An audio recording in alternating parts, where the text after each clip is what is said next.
Hello guys, good morning. সবাই কেমন আছো? আশা করি ভালো আছো। এই দেখো আমরা এখন মুড়ি খাচ্ছি সকাল সকাল, ব্রেকফাস্ট নাস্তা। মেয়েরা খাচ্ছে দুই সোনামণি।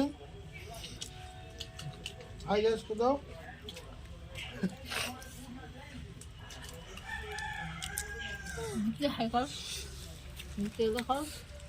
সকাল সকাল মুড়ি খেতে ঠান্ডার সময় খুব ভালো লাগে। মুড়ি, পেঁয়াজ, কাঁচা লঙ্কা, ধনিয়া পাতা, আর হচ্ছে মুসুরি ডালের ঘুগনি। অসাধারণ টেস্ট।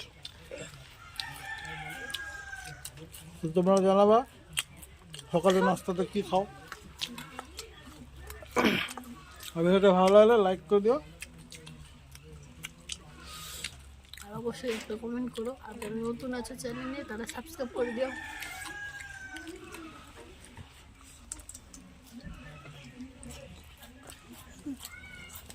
চল বাই বাই, টাটা।